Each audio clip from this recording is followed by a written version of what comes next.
Hey, good morning, guys. So, we're going to go over some things, kind of how this channel got started. I have been cooking, sorry, I'm reading because I didn't remember all of it. Um, I've been cooking for a long time. I started cooking when I was 12 or 13, and it's not about preparing food, it's about creating items that are different. I love creating things that are different. Um, I'm going to share some of my cooking experience with you and how I got started with cooking and how to maybe help you learn to cook at home and save some money and have more healthy food. Um, I got into cooking when I was young. My mom is does a lot of really neat stuff, and so I started cooking with her, and then she started showing me things about how to cook. Um, when I've been cooking for years, I've been cooking for probably over 50 years. Everything I've learned has been on my own. I'm not classically trained. I would have loved to do it, but things just didn't work out that way. Um, I You don't need a lot of ingredients. You don't need a lot of expensive tools. You just need to use things that you have.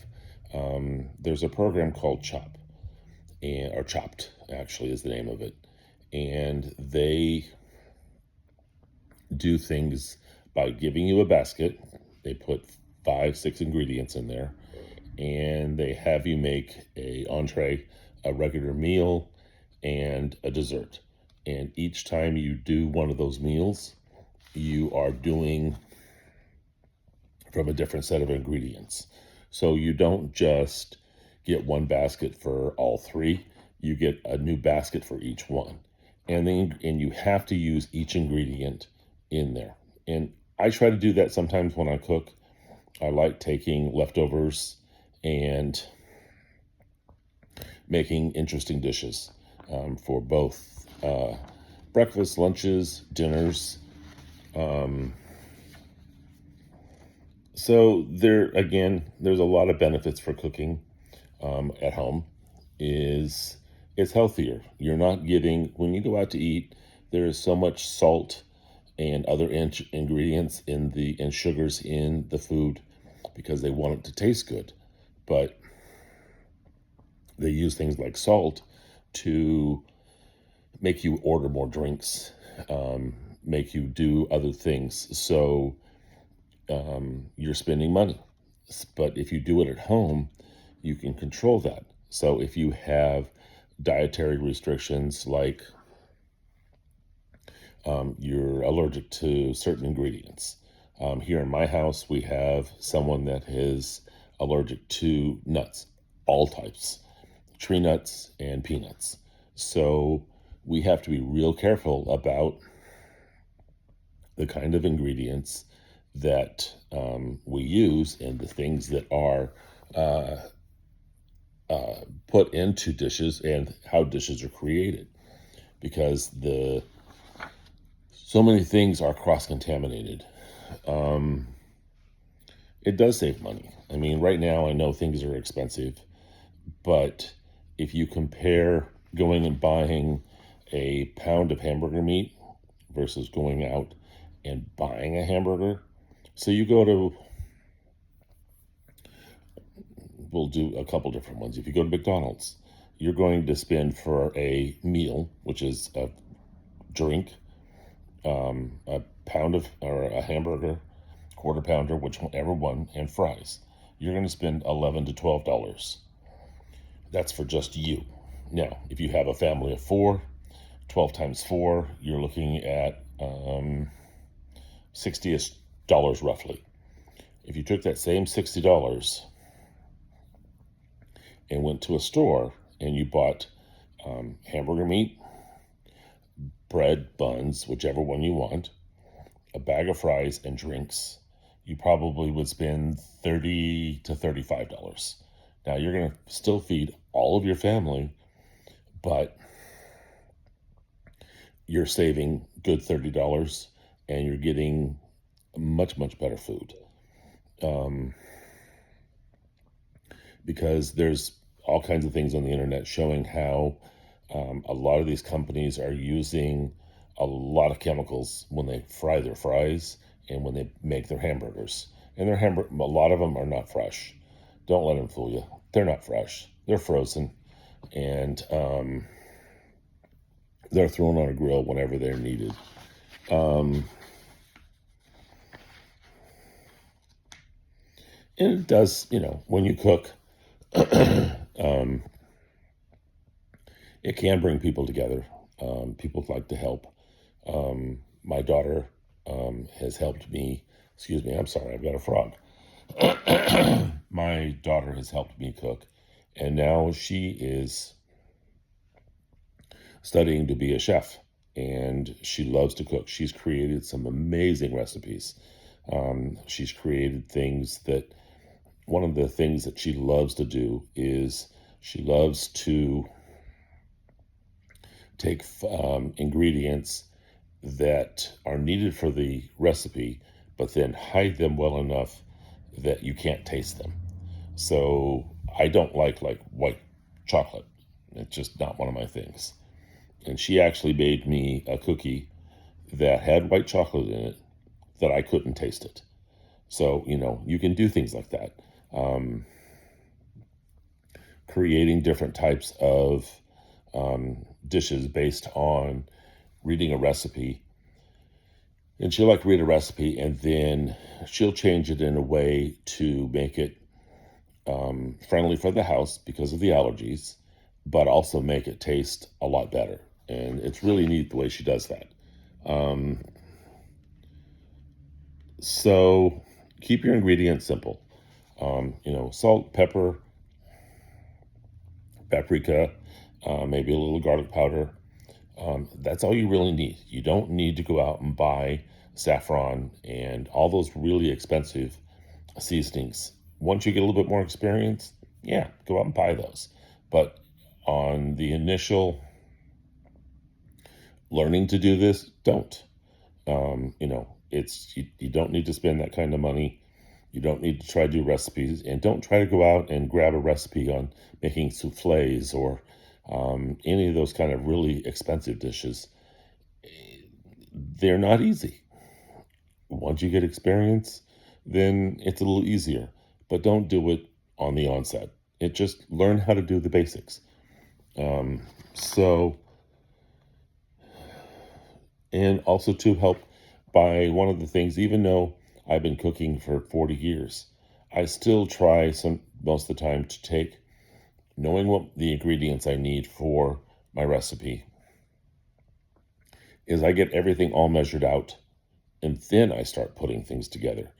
Because what happens is and I've done this a couple times too, where you're putting a recipe together and you go through and you're pulling things as you do it, inevitably, you're going to forget something. I have many times forgot to put things in my recipes. My daughter has done the same thing, where we cook it, and all of a sudden we go, oh darn, we forgot this. So if you take all of your ingredients and put them in small cups, small dishes, or just in already pre-measured. So if you need 2 teaspoons of salt, 3 teaspoons of sugar, and 2 cups of flour, get containers and put it in.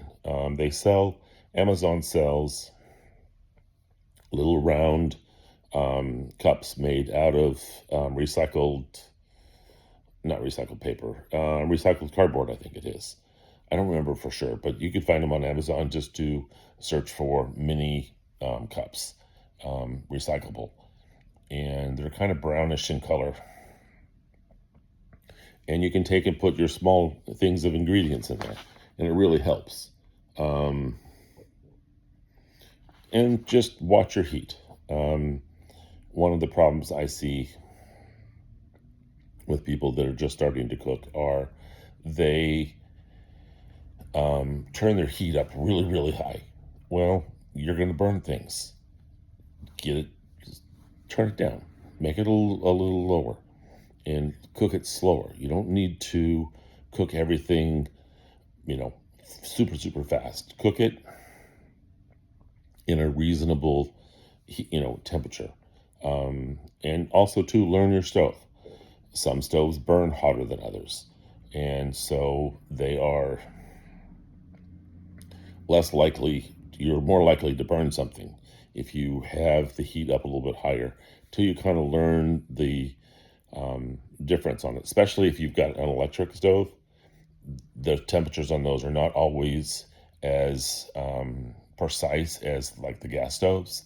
So you do need to learn your temperatures and learn, where they are when you're doing it. Something I don't do, which I know I should, is taste as you go. Make the, take and get a bunch of spoons like from Amazon or from your supermarket, like plastic throwaway spoons, and taste your food as you're going.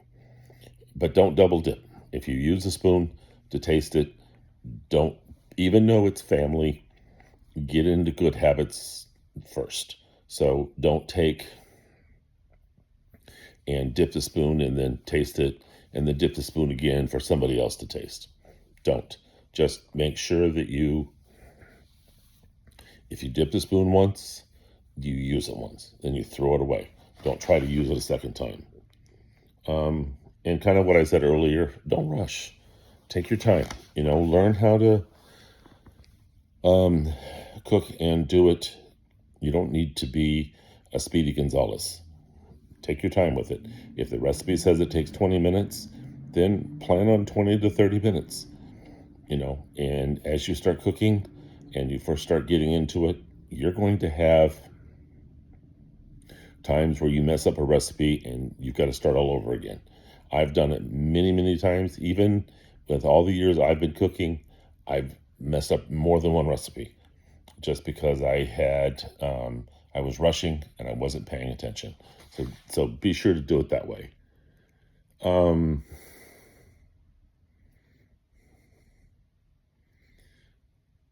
Try not to put more things in a pan than fit. So if you've got let's say a 12-inch pan, don't try to put 14, 15 inches worth of stuff in it. It just isn't worth it. If you're cooking a fish, and you're cooking it in a pan, and you've got a 10, 12-inch pan, and you've got a 19-inch piece of fish, cut it in half, or cut it in 3 pieces, and do it that way. Don't try to put all of it in one, because you're going to have spots that are cooked, spots that aren't cooked, and things that are not made correctly. So yeah, don't try to do that. Be sure you're seasoning. I'm bad about that. I don't always put a lot of seasoning on my food, but that's because when I was living at home, my mom had some of those restrictions, so I had to learn to kind of cook without that. And I'm getting better. I'm doing a little bit better of it.